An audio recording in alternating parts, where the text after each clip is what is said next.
여러분 중에서 어린 시절 자랄 때 부모로부터 또는 할아버지 할머니로부터 이런 이야기를 혹시 많이 들으신 분들 계십니까? 우리 집안은 말이야 전통적으로 지체 높은 양반 집안이다.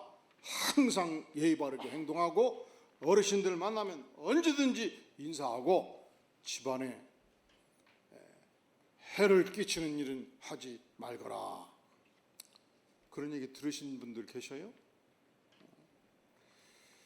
조선시대 양반집, 지체 높은 사대문 가문의 어르신들이 갖는 몇 가지 중요한 특징이 있습니다. 자, 이런 집안의 어르신들은요, 대의 명분을 아주 중시해요. 또 사서삼경 유교에 능한 만큼 옳고 그름에 대한 판단이 강하고 옳음을 위해서는 목숨을 거는 대쪽 같은 성품을 가질 가능성이 많습니다. 그리고 자존심과 자부반이 대단히 큽니다. 놀랍게도 이런 집안의 어른이실수록 굉장히 자기를 위대하게 생각합니다. 내가 누군 줄 알아? 나야 나. 우리 집안에서 당상관만 지난 300년 동안 100명 이상을 배출했고 우리 아버지가 누구고 할아버지가 누구고 우리 작은아버지가 누구고 나가 그런 집안이야. 그리고 이 유교적 전통을 가진 어르신들이 존두 사상이 아주 강해요. 존두 사상, 뭘 말하죠? 내 머리가 우주의 중심이고 세계의 중심이고 조선의 중심이다 생각하는 거예요. 내가 판단하는 것, 내 의견, 내 생각, 내 철학이 지상에서 가장 중요하죠. 임금님도 그 뜻을 못 꺾습니다. 이 존두 사상을 가졌던 단재 신채호 선생은 이 고귀하신 머리를 일본 사람 앞에 숙일 수 없잖아요. 인간 앞에 숙일 수 없잖아요. 그리고 미물만도 못한 세수대야 앞에 머리를 숙일 수가 없다고 판단을 하고 평생 동안 살아있는 동안 아무리 추워도 찬물에 태안물을 머리 들고 세수를 했대야. 그러면 어떻게 되겠어요? 그래서 부인이 평생 동안 아침만 지나면 전신의 옷을 다 다시 말려야 돼. 왜 그렇죠? 나의 머리가 우주의 중심이기 때문에 그렇게 생각한단 말이죠. 근데 놀랍게도 이 존두 사상이 가질 때 두 가지 폐해가 있습니다. 첫째로 이 사상 안에 교만의 극치가 있어요. 내 인생이 소중하다고 생각하고 나는 절대로 잘못할 수 없는 인생이라고 생각해. 이런 인생은 절대로, 근데 인간이 실수할 수 있습니까? 없습니까? 이 땅에 어떤 인간도 실수와 판단 착오를 하지 않는 인간은 없습니다. 그런데 내 사전에 내가 중요하고 내가 항상 옳다고 생각하기 때문에 상대방에게 피해를 주어도 아무리 고통을 줘도 절대로 사과하지 않아요. 여러분 직장에서 10년, 5년 일하다 보면 그런 사람이 있어요? 없어요? 그 존두사상 때문에 그런 거예요. 그럴 때 미워하지 마시고 어렵게 생각하지 마시고 아 저분은 위대하신 존두사상을 가지신 분이구나 하고 많이 이해해 주시길 바랍니다. 내가 중요하기 때문에 그래요. 내가 위대하다고 생각하기 때문에 그렇죠. 두 번째, 존두사상이 가져오는 폐해가 있습니다. 나의 머리가 세계의 중심이고 내가 왕이라는 사상을 가지고 있기 때문에 한번 소신을 세우면 누구도 그 소신을 꺾을 수가 없습니다. 그래서 임금님과 맞서면 아무리 영의정이든 좌의정이든 장관이든 관계없이 임금님과 맞서면 살아남을 재주가 없잖아요. 사약을 받아도 죽었으면 죽었지 소신을 굽히지 않아요. 이 근저에 나는 항상 옳다. 내가 왕이다. 타협이 없지요. 그리고 절대로 이런 인생은 순종할 수가 없는 것입니다. 문제는 내가 하나님의 백성일 때 문제가 생기는 거예요. 왜냐하면 내가 예수 십자가로 죄사함을 받고 구원을 받으면 나는 하나님의 백성이 됩니다. 내가 무엇이 편해야 되는가? 내 인생의 주인은 내가 아니라는 사실. 내 인생의 왕이 내가 아닙니다. 예수 믿고 십자가의 은혜를 받으면 예수님이 내 인생의 주인이 되십니다. 예수님이 주이면 예수님 앞에서 나는 어떤 존재예요? 나는 예수님의 종이죠. 그래서 주님, 제가 어떻게 하면 좋겠습니까? 우리는 주님 앞에서 묻고 순종하는 인생이 되어야 마땅하지 않습니까? 우리가 하나님의 자녀가 될 때 평생 배우는 가장 중요한 삶의 실천이란, 따라해 볼까요? 하나님께 순종하는 삶. 날마다 하나님께 순종하는 삶. 이것을 깊이 알았던 유명한 설교자의 저술가였던 앤드류 머레이는 말하기를, 예수를 믿는 순간 우리는 모두 순종의 학교에 입학한다 선언했습니다. 따라해 볼까요? 예수를 믿는 순간 우리는 모두 순종의 학교에 입학한다. 당신이 누구십니까? 부를 때 우리가 답변할 수 있는 것은 순종학교 학생입니다. 순종학교 학생이 된다는 거예요. 그리고 예수님도 그러하셨습니다. 예수님이 하나님이셨습니다. 그런데 인간의 몸을 입고 이 땅에 오셨을 때 우리 예수님은 하나님 아버지께 철저하게 순종하셨습니다. 히브리서 5장 8절은 말씀하기를, 그가 예수님이 아들이시면서도 받으신 고난으로 순종함을 배웠다. 순종함을 배워서 온전하게 되셨다 말씀합니다. 예수님은 평생 동안 하나님의 뜻에 순종하시고 하나님의 말씀에 실천하셔서 온전한 인격의 하나님이 되신 것입니다. 그리고 자기에게 순종하는 모든 자에게 영원한 구원의 근원이 되셨다 선언합니다. 우리는 예수 믿는 백성으로서 어떤 존재인가? 날마다 예수님의 말씀, 예수님의 뜻 앞에 순종하는 삶의 축복을 누리는 자입니다. 모세는 1장, 2장, 3장, 4장, 17절에 이르기까지 하나님으로부터 노예된 이스라엘 백성들 애굽에서 구출하는 지도자로 순종하라는 명을 받았습니다. 그런데 이 부르심 앞에서 그는 저항했습니다. 주저했습니다. 변명했습니다. 하나님, 나는 아니에요. 나에게 그런 능력이 없습니다. 저는 부족합니다. 저는 입이 짧습니다. 그런데 하나님께서 그를 향하여 끈질기게 설득하십니다. 그리고 드디어 오늘 4장 18절 이하에서 완전히 태도가 바꿔집니다. 그렇습니다. 주님, 내가 주님의 말씀을 따라 순종하기로 작정합니다. 그리고 순종의 첫 발자국을 떼기 시작합니다. 자, 우리 다 함께 20절 말씀 같이 봉독해 볼까요? 시작. 모세가 그의 아내와 아들들을 나귀에 태우고 애굽으로 돌아가는데 모세가 하나님의 지팡이를 손에 잡았더라. 모세가 그의 아내와 아들들을 나귀에 태웠습니다. 애굽으로 한 발자국 한 발자국 드디어 나아가기 시작하는 것입니다. 우리가 하나님이 말씀하실 때 저항이 있죠. 우리도 쉽게 순종할 수 없을 때가 있죠. 그런데 그럼에도 불구하고 하나님의 말씀에 순종할 때 놀라운 축복을 경험하게 됩니다. 모세가 그러합니다. 모세가 이렇게 저렇게 발뺌하다가 순종하기 시작했을 때 어떤 놀라운 체험을 하게 됩니까?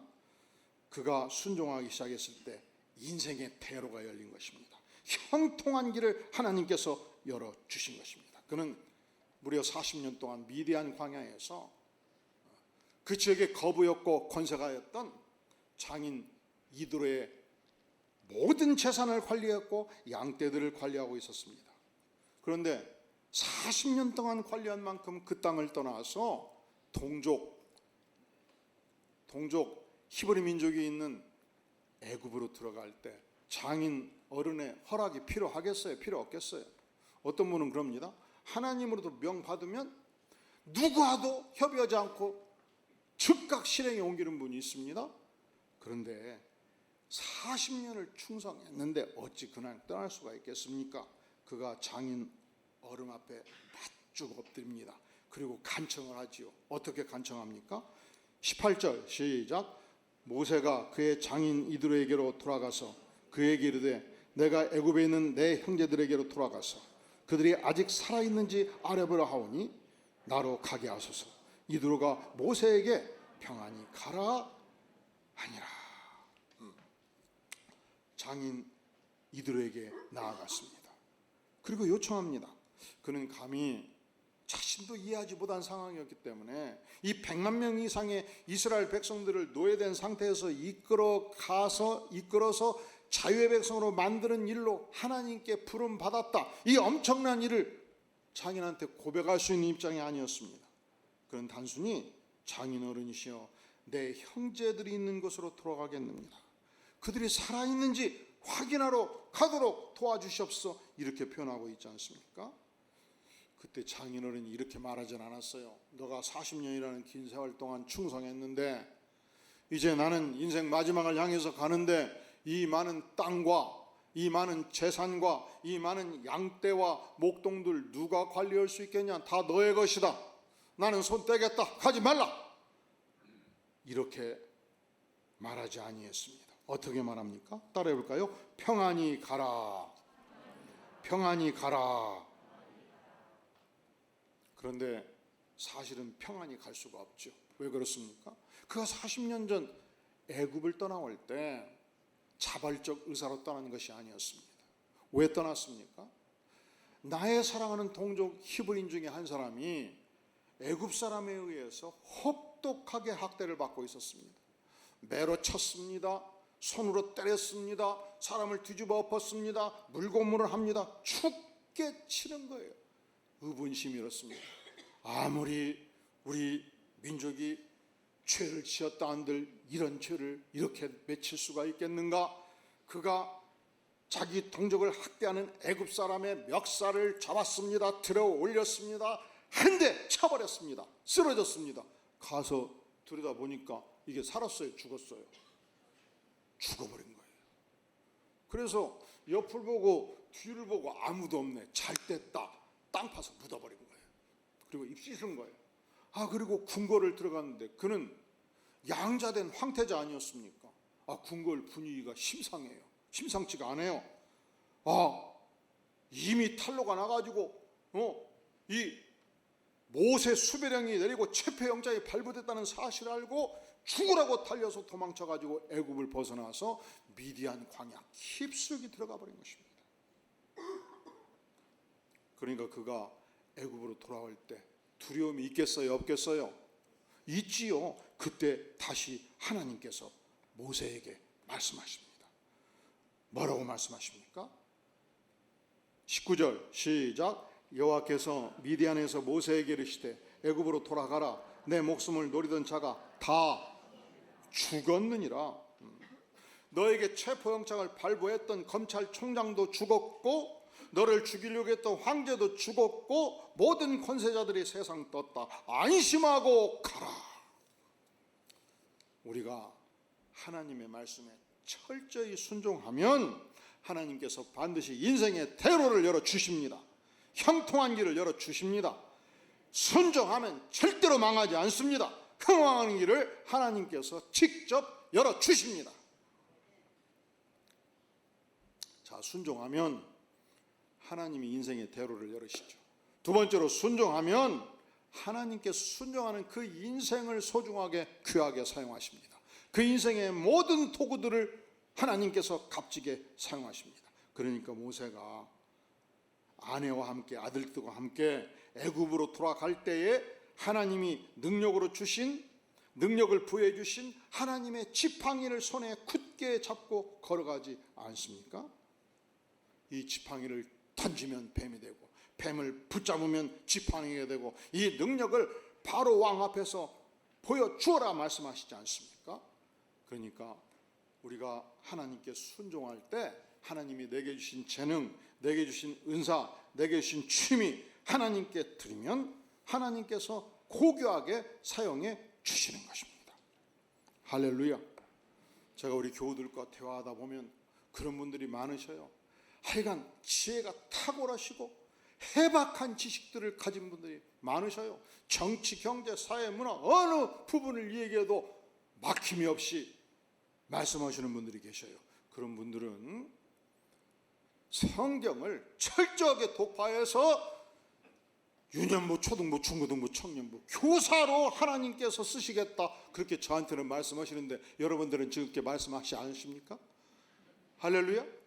그런 분들은 즉시 순종해서 우리 사역자들을 만나 주시기를 바랍니다.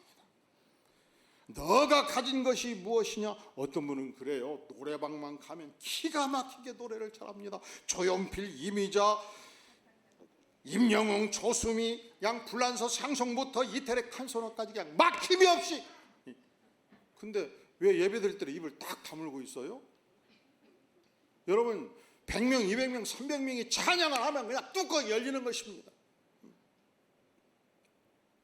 그런 분들은 찬양단 성가대에 가입하셔가지고 하나님을 힘껏 찬양하는 축복의 생애가 될 수 있기를 주의 이름으로 축원합니다. 저는 이렇게 설교하면 다음 주에 그런 기대를 해요. 앞에 한 40-50명이 다 서버릴 것 같고 성가대 전체가 차버릴 것 같아요. 할렐루야. 여러분들도 그런 상상하지 않으셔요? 우리 중에는 기업에서 회계 전문가들도 많으셔요. 이런 분들은 그냥 각 부서에서 재정을 맡고 교회에서 재정을 맡아가지고 그냥 재정분들이 서너 시간 일하지 않게 그냥 10분만 일하면 끝나버리게. 할렐루야. 하나님께서 은사 주실 때, 능력 주실 때 마음대로 쓰도록 하나님께 드리면 하나님께서 그 인생을 복되게 사용하시지 않겠습니까? 인생이 그래요. 재물이 많으신 분들은 잘 생각해 보시오. 그 많은 재물을 딱 2군데밖에 쓸 곳이 없어. 나를 위해서 2군데. 첫째로 배불리는데 쓰는 거예요. 배불리는데. 근데 여러분 배 많이 나오면 좋을 것도 하나 없어요. 배 나와서 뭐가 좋아? 이론적으로는 그렇습니다. 제가 10년간 당뇨 전 단계에서 음식 조절을 했는데 드디어 7개월 전에 당뇨로 가버렸어요. 6.5 당화 혈소 넘어가 버린 거예요. 그래서 당뇨에 관한 책 5권 사가지고 독파를 하고 당뇨의 모든 자료를 조사한 결과 첫째로 당뇨는 절대로 쉽게 치료되지 않는다. 그냥 평생 안고 사는 거예요.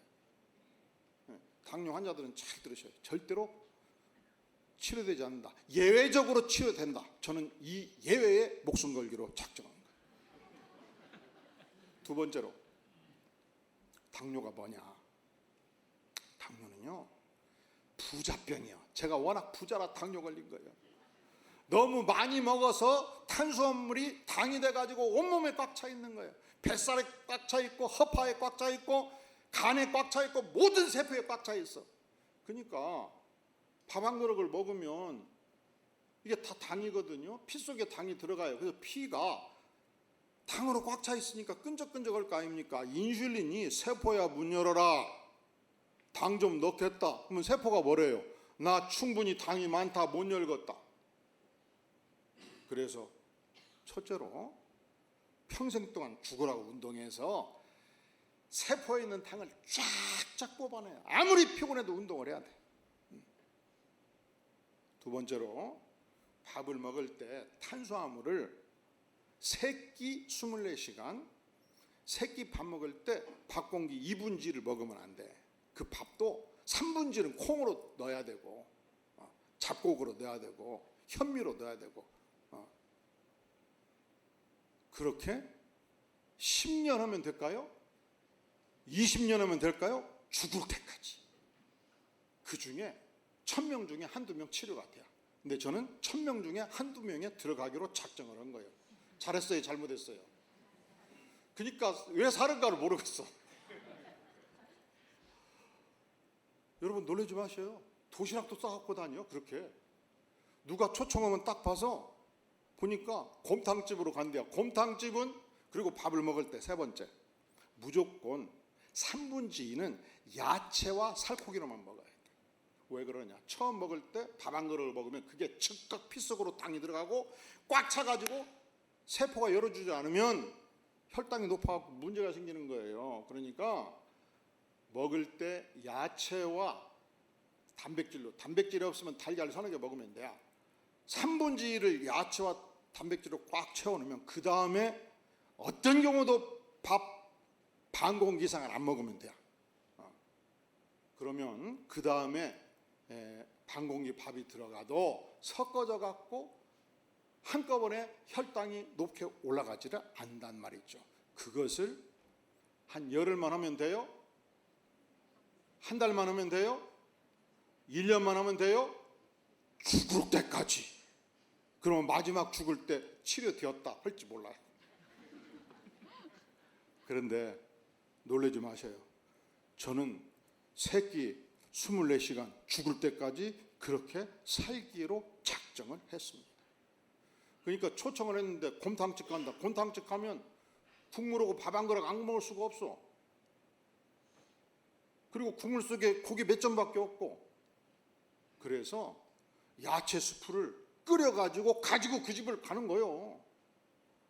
24시간 작정하고 그렇게 사는 거예요. 무엇을 위해서? 그게 그렇습니다. 내 인생 말년에 사실은 가족도 돌보기가 힘들어. 내가 아프면. 응? 자식도 이제는 돕는 세상이 아니요. 내가 나를 돌봐서, 그리고 그래도 교회를 개척을 해서 여기까지 왔는데 담임 목사가 은퇴해가지고 어디 가가지고 콜골대고 어려워하더라면 여러분이 기분 좋겠어요? 어렵겠어요? 어렵지 않겠어요? 그래도 은퇴를 했는데 힘차게 전도하고 열심히 전국 전세계 다니면서 성경 가르치더라 하면 기분 좋지 않겠어요? 9988124 하는 것이 좋겠다 해서 두 번째, 우리가 한 몸을 열심히 돌보아봤자 먹는 것을 채우면 뱃살밖에 안 나오니까 절제를 할 필요가 있고, 두 번째로 내 몸을 두 번째 치장할 수 있는 게 뭐 있어요? 입고 쓰는 것으로 치장할 수 있잖아요. 그래서 머리끝부터 발끝까지 뭘로 치장을 해요? 명품으로 치장을 하잖아요. 근데 저는 그렇습니다. 가끔 우리 성도님들도 그러더라고요. 누구누구는 머리끝부터 발끝까지 명품으로 치장하신다고. 근데 저는 기억이 안 나. 그래서 그분을 자세히 보면 당신이 명품으로 치장하시더라고. 뭔 말인지 너무 고차원적이라 못 알아시네요. 저는 단 한 번도 명품이 뭔지를 모르고 명품을 산 적도 없고 명품을 입은 적도 없는데, 저는 머리끝부터 발끝까지 명품으로 치장했다고 생각하고 살아요. 그리고 모두가 그렇게 인정해 준다고 믿어요. 여러분, 제가 잘났지 않습니까? 그렇게 인정이 안 돼요? 그래서 하나님이 내게 재물을 많이 주시면 별것도 없어요. 아무리 나를 위해서 써도 두 군데밖에 못 써. 첫째로 어디에 써요? 배불리는 데 써. 근데 배불리는 데 쓰면 인생의 행복이에요? 불행이에요? 불행하잖아요. 뱃살 나오면 불행해지는 거예요. 두 번째로 머리끝부터 발끝까지 수천만 원을 가지고, 사실은 저는 그런 생각이 들어요. 어떤 분은 시계가 딱 접은 시계가 2천만 원짜리예요. 딱 생각해요. 내가 20년 전 그 받은 소중한 시계를 어디 가서 손 씻대 딱 벗어놨다가 씻고 잊어버리고 바로 가봤는데 없어버렸어. 그 뒤로 절대로 누가 비싼 시계 준다면 안 받아. 안 받아요. 두 번째, 어디 가서나 손 씻을 때는 반드시 주머니에 넣어. 그 뒤로. 시계도 시간만 잘 맞으면 되지 명품 쳐봤자 별것도 없고, 인생 살 때 명품에 신경 쓰는 비용이 훨씬 많이 들더라 이 말이죠. 그런데 하나님께 나의 재물과 나의 은사와 나의 능력과 나의 재주를 드리면, 우리 전능하신 하나님께서 내 인생을 소중하게 사용하시고, 내가 드린 재물, 내가 드린 재주, 내가 드린 능력이 하나님 앞에서 값지게 반짝반짝 빛나지 않겠는가 믿으시기를 바랍니다. 할렐루야. 우리가 하나님의 말씀에 순종하면, 우리가 하나님께 순종하면 어떤 축복을 체험하는가 따라해 볼까요? 인생의 대로를 열어주십니다. 하나님께서 나의 인생을, 나의 도구를 값지게 사용하십니다. 할렐루야. 이제 다음 주 시간에 올 때는 40-50명 이 찬양단 쓰고 성가대를 모두 채우고 이 예배당 안에는 사람이 해성해성해서 그 다음부터 전도되어 많이 들어온 사람들이 예배 때 은혜 받는 축복이 넘치기를 주의 이름으로 축원합니다. 자, 우리가 하나님께 순종하면 어떤 축복을 체험하는가? 자, 우리 다 함께 27절 읽어볼까요? 27절 시작. 여호와께서 아론에게 이르시되 광야에 가서 모세를 맞으라 하시매 그가 가서 하나님의 산에서 모세를 만나 그에게 입맞추니. 하나님께서 모세에게는 애굽으로 가라 명하셨지요. 그런데 그 동일한 하나님께서 아론을 직접 찾아가셔요. 아론에게 뭐라고 말씀합니까? 따라해 볼까요? 광야에 가라, 모세를 맞이하라. 그러니까 위대한 사역을 하기로 내 인생을 드리면, 위대한 사역을 하기로 나의 지팡이를 하나님께 드리면, 하나님께 순종하면 세 번째 축복이 있어요. 하나님께서 훌륭한 동지들과 훌륭한 동역자들을 직접 주신다는 사실입니다. 그리고 아론이 먼저 가서 백성들과 지도자들을 다 가르쳐요. 어떻게 가르칩니까? 자, 우리 다 함께 30절 31절 시작. 아론이 여호와께서 모세에게 이르신 모든 말씀을 전하고 그 백성 앞에서 이적을 행하니 믿으며 여호와께서 이스라엘 자손을 찾으시고 그들의 고난을 살피셨다 함을 듣고 머리 숙여 경배하였더라. 자, 하나님께서 아론에게 명하셨죠. 광야에 가라, 모세를 맞이하라. 그리고 모든 이스라엘의 장로들을 불러 모아가지고 아론이 직접 증거합니다. 하나님께서 모세에게 이렇게 말씀하셨습니다. 하나님께서 이런 이적을 주십니다. 그리하여 모든 백성들이 하나님을 믿었습니다. 모든 백성들이 머리 숙여 하나님을 경배하였고 하나님이 세우신 모세를 직접 따르기 시작한 것입니다.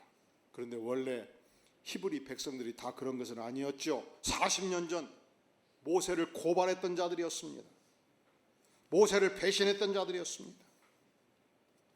모세를 밀고 했던 자들이었습니다.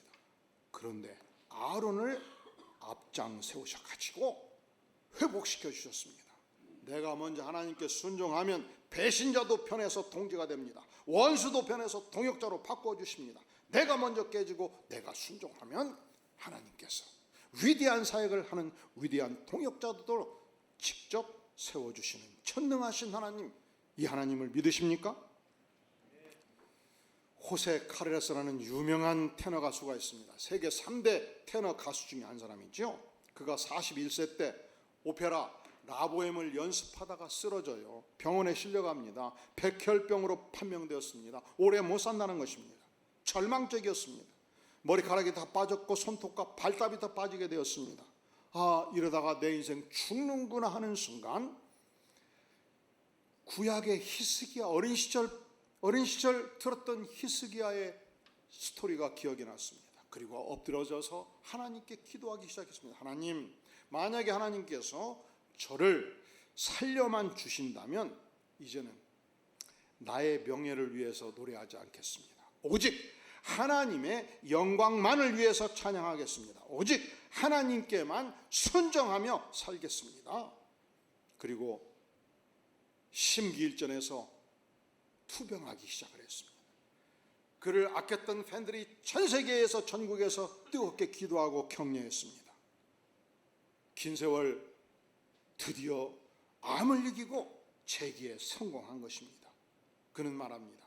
그가 질병 투병 중에 놀랍게도 자기를 보기 시작했다는 것입니다. 내가 얼마나 교만했던가.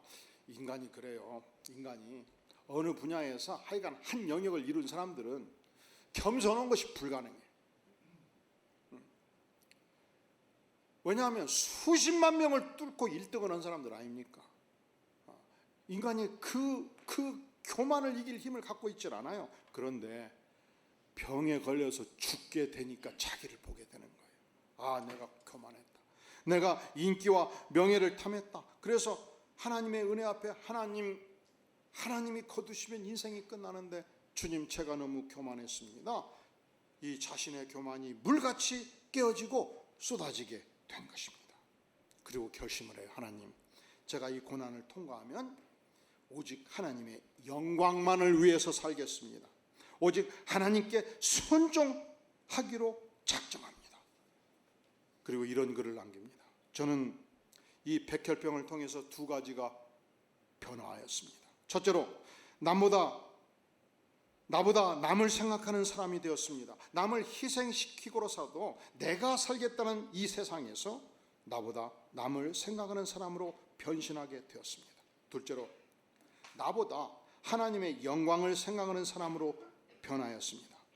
이제는 인기를 위하여 노래를 부르는 것이 아니라 하나님의 은혜를 찬양하는 감사로 부를 수 있도록 하나님께서 내 인생을 바꾸어 주셨습니다.